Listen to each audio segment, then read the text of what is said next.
topic that most of you probably not have heard about, Proposition 65. I would like to introduce the speaker as I read your bio, if you could just come up. Vanessa, Adriance. Yep.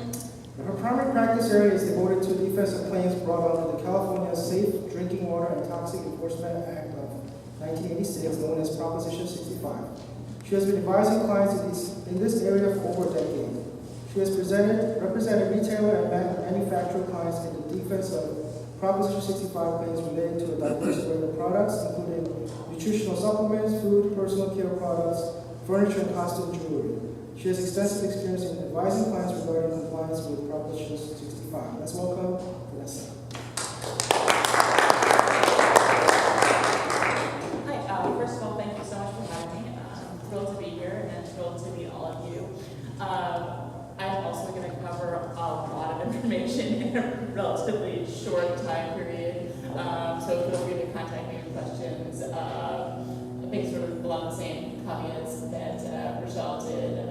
Obviously not legal advice, but for you to go back and look at your businesses and take things back to your community. And again, I apologize, there's going to be a ton of stuff here, so it's a little bit of a fire hose. But with that said, so first of all, what is Proposition 65? Some of you may have had the misfortune of encountering Prop 65, and some of you may not have. First of all, Prop 65 is the common colloquial term for the Safe Drinking Water and Toxic Enforcement Act. It was passed as a ballot initiative in 1986, and Prop 65 was the initiative number, and that's how everyone refers to it. So if you hear someone talking about Prop 65, that's what they're talking about.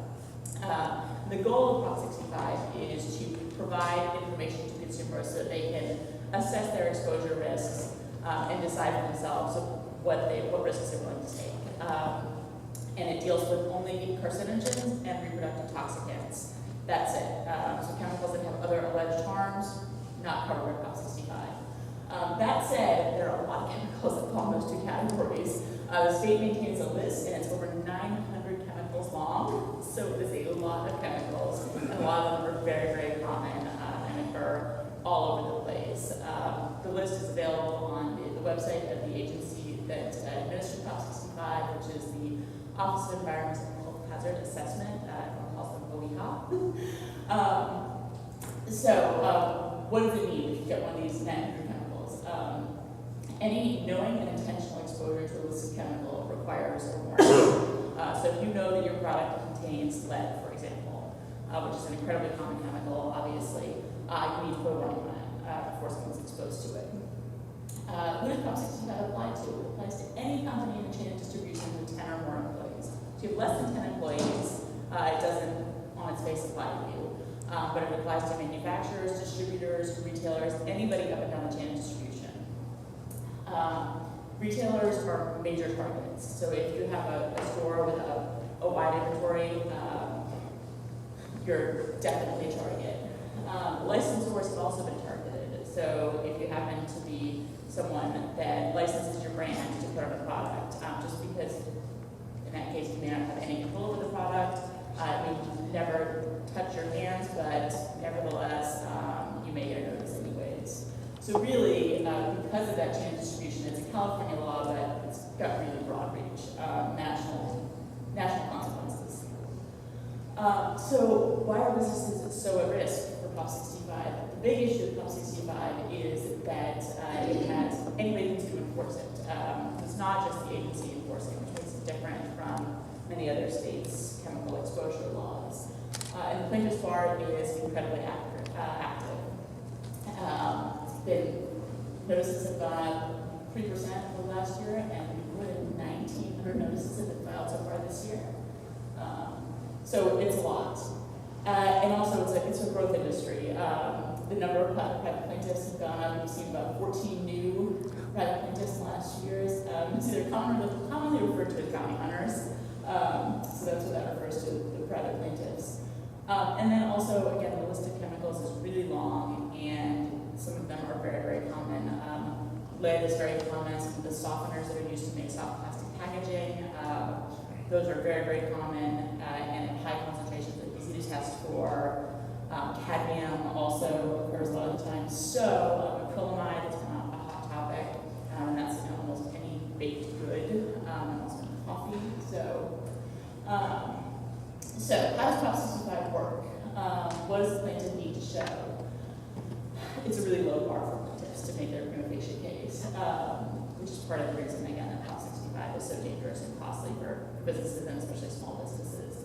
All the plaintiff needs to show is a detectable amount of this chemical in the product, a plausible route of exposure, and that there was no warning. That's it. So they don't need to show how much of the chemical is in the product. And they don't need to show that someone definitely was exposed. They don't need to show harm. All they need to show is that there's listed chemical, a plausible way for someone to be exposed to it, and that there was no warning. Then, as a defendant, you can put up your affirmative defenses, which are that this is preempted if you have a prescription drug, for example, or that the exposures are too low, that it's below the safe harbor warning levels. And for some things that are higher exposures for cooking, or that the chemical is naturally occurring in foods. A lot of these defenses haven't really been thoroughly litigated, so there's not a lot of clear guidance on them, unfortunately, and they're also very expert heavy and so it can be very costly. You can end up into a battle of the experts situations that can be very expensive and time consuming to actually litigate, which leaves you potentially very exposed. So what are some trends and things that you need to look out for? Some of the high chemicals that tend to get a lot of notices. Acrylamide, as I mentioned earlier, which is a chemical that occurs when you cook starch at a high temperature. So it occurs in a lot of baked goods, foods with potatoes in them, it occurs in coffee. It's all over the place. And there's been a lot of litigation. So if you're selling foods, you may end up with an acrylamide notice. Lead. Lead, again, is really, really common. It can occur in all kinds of things. So that's always a perennial favorite of plaintiffs. And I always mispronounce phthalates. I can never remember which is the correct way to say it, but which is the softener that is used to make soft plastics, which you often see in plastic packaging. And there are about 4 or 5 of them that are on the list. There are some others that are not on the list. But these are good targets because they're really common and they occur at really high concentrations. So you use a lot of them in a soft plastic when you make it. It's not a trace amount. It's a significant amount of the product. And they're often things that businesses don't think to look for because they're looking at the actual products and not the packaging. And these tend to be in the packaging. So we're seeing a lot of those notices.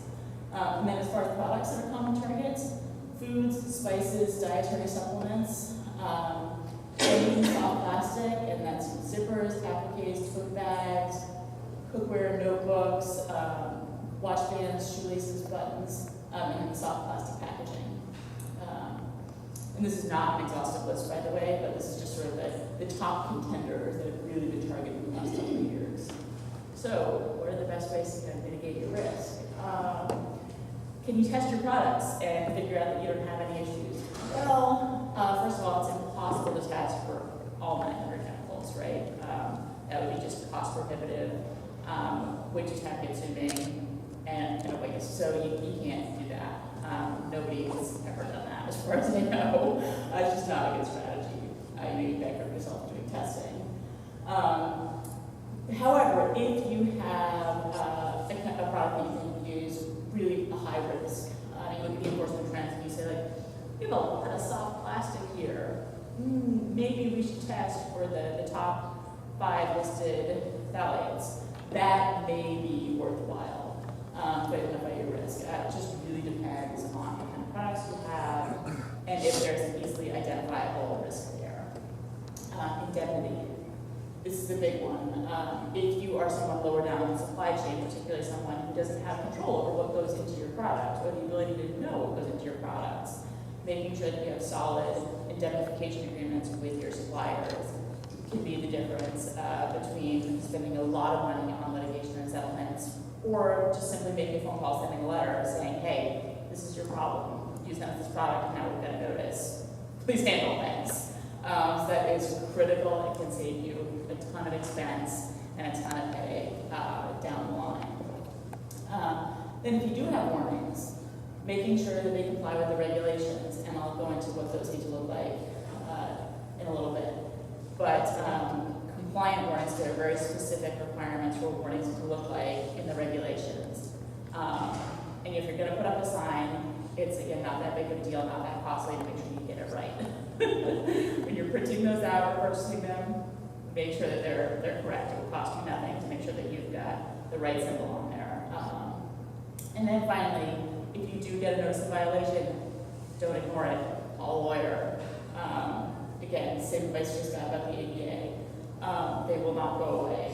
And another unique feature of Prop 65 is that the plaintiff has to send a 60-day notice of violation before they can sue you. Now, it's not a notice and cure with a few exceptions that I'm not going to discuss. So it's not like once you get the notice, you can fix it and have zero liability. The intent of the notice is to give state enforcement and local law enforcement a chance to pursue the claim if they want to. That being said, there is this 60-day hold when you have the notice that they can't file a lawsuit, and you can settle a Prop 65 claim out of court before a lawsuit is filed. So again, if you get on it early, as soon as you get a notice, you get a lawyer, they reach out to opposing counsel, you can figure out what's going on, you can save yourself a lot of time and money and headache by staying on top of it and using that window in the most at that time. Once they file a lawsuit, it obviously becomes a whole lot more expensive. Prop 65 cases, once a lawsuit has been filed, cannot be settled out of court, have to have a court-approved consent judgment in order to resolve them once the lawsuit's been filed. That's much more expensive, it's much more time-consuming. So really, it can be, there are reasons to have consent judgment in some cases. They provide a little bit of protection, but there's a lot of costs associated with that. So again, stay on top of those notices when you get them, and not just filing them away because it's not an actual complaint. It's not going to serve you well. So, warnings, I'm going to skip over a little bit of this just because it's pretty technical. But the key takeaway here is that deciding when you need a warning is not simply about the concentration of a chemical in your product. If you test a product and it comes back with, say, 5 parts per billion of a chemical, that alone will not tell you if you're above or below the warning threshold, because Prop 65 warning thresholds are expressed in terms of exposure. So you need 2 pieces of information, right? You need the actual concentration, and then you also need to know how much a person uses the product. If there's just 5 parts per million of lead in your orange juice, or 5 parts per billion, okay, but you need to know how much orange juice a person is drinking before you know what their actual exposure is. So it's a 2-part inquiry. It's not as simple as just getting a test result and looking at it and deciding. Another part of that is for non-food items. For food, it's easy. You're eating the whole thing. You're getting whatever's in the product. For non-foods, it's again another layer of complication there. How much of whatever's in the product is the person actually getting exposed to? How much is transferring? Is it absorbed dermally? Is it something where they'll get it on their hands and then touch their mouths? This is particularly a concern with children's products or things that kids have access to. Because kids will touch things and they're always putting their hands in their mouths and in their eyes. So the exposure analysis is not a simple one. So types of exposures that can trigger warning requirements. Prop 65 covers 3 major categories of exposures: occupational exposures, environmental exposures, and consumer product exposures. Consumer product exposures tend to be where most of the litigation is. There are a lot more consumer product enforcement actions than there are occupational and environmental ones. But the warning requirements are different for each one. And there are also some more specific warning categories that are sort of within or subsets of consumer products. So just quickly for occupational exposures, they're an exposure to an employee at the place of his or her employment. Prop 65 provides safe harbor warning methods for occupational exposures, but the California Hazard Communication Standard applies as a result of federal preemption. So really, if you've got a chemical that's covered by the communication standards, that's going to be your first look. Just move along. Environmental exposures. These are exposures that occur as a result of contact with an environmental source, air, water, drinking water, soil, that kind of thing. Exposure of residents to air pollutant emissions, emissions from manufacturing facilities, contamination of water. So warnings for these have to be in a conspicuous manner and under such conditions as to make the warning likely to be seen, read, and understood. And that's generally sort of the rubric for Process 65 warnings. Any you're unreasonable. So you can be conspicuous enough that someone will notice them. And the methods for these, obviously, this is not like frequency for the warning on the product. So they can be in the affected area, there's a specific size requirement. They can be mailed or sent electronically or delivered to each occupant in the affected area. So if you have an air discharge or water discharge, you need to let everyone in the area know. Or published in the local newspaper. And then there's just the content of what the environmental warnings need to look like. So consumer exposures, this is really where the rubber meets the road in Process 65. This is again where almost all the enforcement actions occur. This is the place where businesses see the most litigation and the most exposure. So consumer products are any article or component or part thereof, including food that is produced, distributed, or sold for personal use, consumption, or enjoyment of the consumer. So basically anything you see in a retail store. It's a really broad definition. And the general rule for safe harbor warnings for consumer products is that warnings have to be prominently displayed on a label, labeling, or sign, and must be displayed with such conspicuousness as to convey the words, statements, designs, or devices on the label to render the warning likely to be seen, read, and understood by the ordinary individual under customary conditions of purchase or use. So you can't hide it, within packaging, buried in the back of a manual as a general proposition. You can't have it at your customer service desk. Hidden away. You can't put one warning label on the front door of your store and say that covers all products in your store. All those things generally will not comply. These are the warnings for non-food items, slightly different set of warnings for foods. And the warning regulations also changed just about a year ago. We adopted a whole new set of warning regulations that are much more specific. So these are the new and updated ones. So also if you have warnings in your business that predate 2018 or 2017 when these were adopted, they were adopted in 2017 and went into effect in 2018. If you have old warnings, that they may not be compliant anymore. So you may want to check and make sure that you are up to date and current because they did change significantly in the last couple of years. So if you've had signs up in your business for 5-10 years, it's worth taking a look at them and seeing if they're compliant with the new regulations. There's a long form and a short form warning.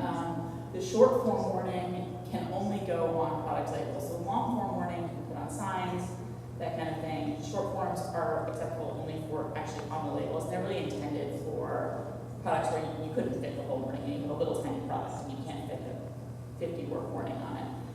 Those are actually currently being reevaluated by Blvd because they don't like the fact that people are using the short form on really big products. They didn't intend for them to go on, refrigerator boxes, but the regulations are allow for that, so they're re-looking at them right now. So there may be more changes down the pipe on those. Also, if you have products that are older than August 30th, 2018, which we're probably getting past the point that this is relevant, but maybe not. If you have products sitting in a warehouse that do have the old warnings, if they were manufactured prior to August 30th and they have the old warnings, that is okay. Those are still compliant. You don't need to go back and relabel old product. New labels on new products need to be compliant with the new regs, but stuff that's got the old labels, if it was manufactured before the effective date, is okay. So what do the warnings look like? These are the long forms. And for carcinogens, reproductive toxicants, and for both, because there are chemicals that are listed for both. The big features to be aware of are the symbol there, and the fact that you need to name at least one chemical. If your product has multiple chemicals, you don't need to list them all, but you need to name at least one for whatever endpoint you're warning for. So if you've got a cancer warning, you need to name at least one carcinogen. If you've got a reproductive toxicant warning, say one reproductive toxicant. And if you're warning for both, they need to have a chemical for each endpoint or a chemical that's listed for both. So method. A sign, a shelf tag, or a shelf sign via an electronic device that warns a customer prior to or or during the purchase, without requiring them to seek out the warning. So your tablet at checkout, something like that. But then again, the customer can't have to go hunting for it. On the label or on the product. And it's just more of those specific requirements. Also, translation requirement, I want to highlight that. If your product has warnings in other languages besides English, you have to have a warning in those languages as well. You can't have a product that has labeling in English and Korean and then only have your warning in English. Likewise, if you're using Spanish, English, or whatever language, if you've got another language on your labeling, the warning has to also be in that language. Short form warnings, which these have really become the preferred warnings for a lot of businesses. Again, these are only valid if they're on the product. So you can't do a short form warning on a sign if you're a retail store. You can't put a shelf sign this warning on it. It has to be on the product. But they're much shorter, as you can see. You don't have to be in a specific chemical. You just have to have the symbol, the word warning, the harm, and then the website. So they're much easier. Again, this is just specific. There's some requirements for size. And where the symbol needs to go. Again, the translation requirement. The other thing I want to flag also is that symbol is required, and it has to be either yellow and black, or if your product label doesn't use color or doesn't use the color yellow, it can be black and white. But if you use the color yellow, it's got to be the black and yellow. Internet and catalog warnings, again, this is also new with the new regulations. For internet purchases, there has to be a warning on the website, like with your catalog purchases.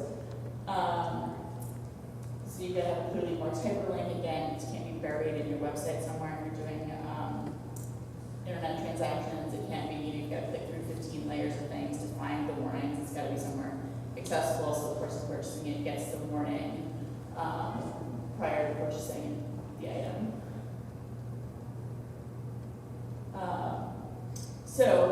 Also, there's this question of, okay, well, who's responsible for providing the warning, right? If you've got the manufacturer who knows it's their product, but Prop 65 puts liability on everybody in the chain.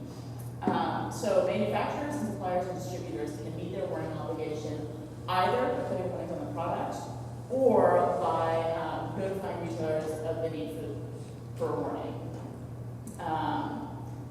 And the retailers need to consent to this.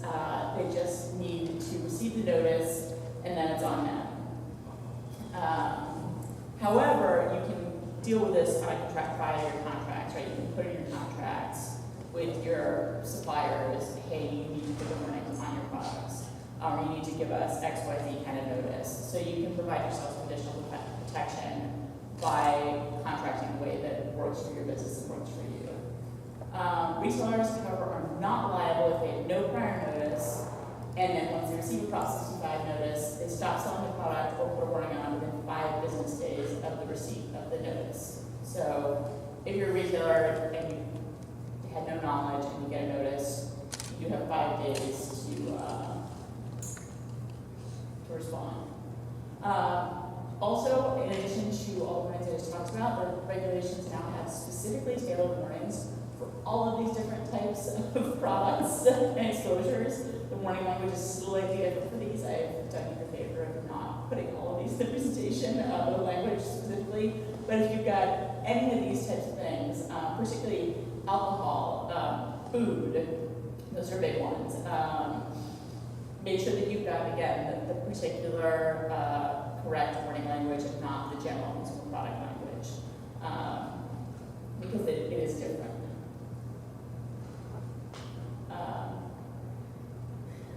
So again, where there's tailored warning, you have to use the tailored warning. And again, the agency has suggested that they may continue to add things. This is an area to, if you're going to put a warning on something, go check and see if there's a specific tailored warning for it. See if the regulations have been updated before you go print out 1,000 labels with whatever you think the right warning is. Just go check the website. They're on the OES website. So make sure that you're current on that.